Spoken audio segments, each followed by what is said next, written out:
Hello दोस्तों, आज हम बात करेंगे इम्पैक्टेड थर्ड मोलर के ट्रीटमेंट की, यानी विजडम टीथ, अक्ल दाढ़ जो हड्डी में आखिरी दांत फंस जाता है उसकी वजह से क्या क्या दिक्कत होती है, क्या क्या परेशानी होती है। पिछली वीडियो में जैसा कि हम लोगों ने देखा कि इम्पैक्शन के टाइप कितने हैं, इम्पैक्शन के काज कितने हैं, यानी दांत के हड्डी में फंस जाने की वजह कितनी है, उसके कारण क्या क्या हैं। ये इसका लिंक मैं डिस्क्रिप्शन में डाल दूंगा पिछली वीडियो का, वहां से आप लोग देख सकते हैं। आज हम स्पेशली बात करेंगे उसके ट्रीटमेंट की, उससे पैदा होने वाली बीमारियों की।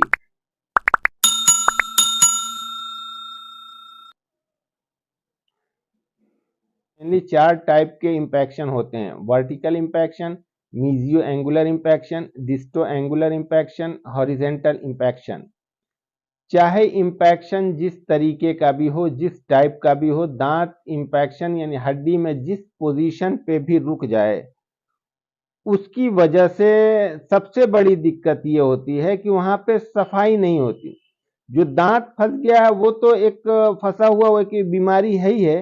अब वहां पे जब सफाई नहीं होगी, वहां पे क्लीनिंग नहीं होगी, तो वहां पे फिर बैक्टीरिया पैदा होंगे, वहां पे खाने पीने की चीजें रुकेंगी, फर्मेंटेशन होगा, बैक्टीरिया पैदा होगा तो इन्फेक्शन पैदा होगा। इन्फेक्शन पैदा होगा तो बीमारियां पैदा होंगी, जैसे कि पेरिकोरोनाइटिस। पेरिकोरोनाइटिस एक थर्ड मोलर के ऊपर जो मसूड़ा आ जाता है, लास्ट के दांत में जो मसूड़ा चढ़ा हुआ होता है, उस मसूड़े की एक बीमारी पेरिकोरोनाइटिस कहते हैं। ये एक टॉपिक है, इसको कभी मैं अगली वीडियो में इस पे पूरी पेरिकोरोनाइटिस में मैं एक पूरी वीडियो आपके सामने लेके आऊंगा।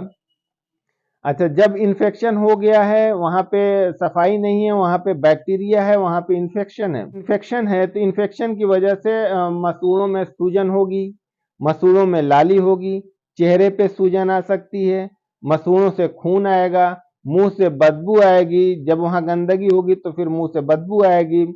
और इन्फेक्शन की वजह से वहां का लिम्फ नोड्स इनलार्ज होंगे, यानी बड़े होंगे, या जो गिल्टी होती है गर्दन में, गिल्टी उभर के आ जाए। जब गंदगी होगी तो वहां पे पस फॉर्मेशन होगा, यानी मवाद पैदा होगा तो वो बीमारी और बढ़ती चली जाएगी। और फिर वो मवाद में जो बैक्टीरिया है, जो जरासीम है, जो जीवाणु है, जो फंगाई है, वो सारी चीजें हमारे पेट के अंदर जाएंगी, खून के संपर्क में आने के बाद ब्लड स्ट्रीम में जाएंगे, तो उसकी वजह से हमको दांत के साथ साथ ओवरऑल हेल्थ, पूरा स्वास्थ्य प्रभावित होगा। अच्छा, अब उस इम्पैक्शन की वजह से, उस थर्ड मोलर के हड्डी में फंस जाने की वजह से खुद उस दांत में भी कैविटी पैदा हो सकती है। चूंकि सफाई नहीं होगी तो वहां पे फिर वो कैविटी या कैरीज या दांतों में सड़न पैदा होगी। और उसके आसपास उससे लगे हुए दांत जो टीथ होंगे, जैसे कि सेकेंड मोलर है, तो सेकेंड मोलर पे भी वो सड़न पैदा करेगा, उसकी वजह से कैविटी और कैरीज पैदा होंगे। उसी के ऊपर अपोजिट ऊपर वाले में भी दिक्कत पैदा होगी, वहां पे भी सड़न और कैविटी पैदा हो सकती है। अच्छा, जब ये सारी चीजें होंगी तो इन सारी चीजों के होने की वजह से वहां पे फिर दर्द होगा, बहुत सीवियर पेन, भयंकर दर्द होता है, जिसको असहनीय पेन कह सकते हैं, अनबियरेबल पेन कह सकते हैं, कि वो सहन से बाहर होगी। इन्फेक्शन की वजह से मुंह खोलने में भी दिक्कत होगी, खाना पीना चबाने में भी दिक्कत होगी, परेशानी होगी। बहुत से लोगों को देखा गया है कि जब कोई दर्द होती है, दांत में हो या कहीं पे भी दर्द हो, तो वो लोग इधर उधर से कहीं से भी पेन किलर लेके, दर्द की दवा लेके उस दर्द को दबा देते हैं, जबकि ऐसा नहीं करना चाहिए। ये बहुत ही खतरनाक होता है, क्योंकि जो बीमारी की जड़ है, जो बीमारी की रूट है, जो बीमारी का काज है, जो कारण है, वो अपनी जगह पे पड़ा हुआ है। दर्द की दवा लेके मरीज ने दबा लिया है, जो कि खतरनाक होता है, जो भविष्य में आपको ज्यादा परेशान कर सकता है। पेन किलर लेके काम चलाने की कोशिश ना करें।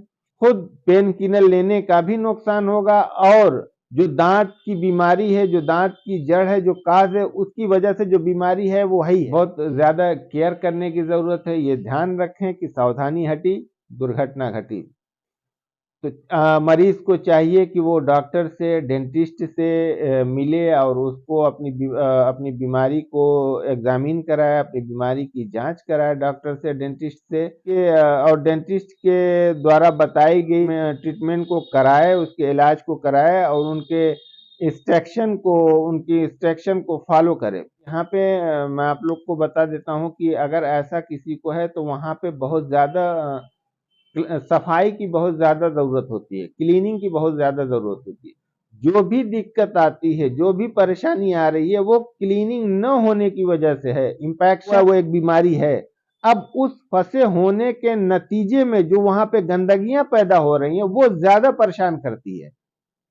उसी से सारे इन्फेक्शन, उसी से सारे पेन, सूजन, स्वेलिंग जो कुछ होता है वो उसी गंदगी की वजह से होना शुरू होती है। तो वहां पे बहुत अच्छी तरीके से ध्यान से ब्रश करें, स्पेशली उस एरिए को, थर्ड मोलर के एरिए को बहुत अच्छी तरीके से साफ करें। एंटीबायोटिक माउथ वॉश का इस्तेमाल करें।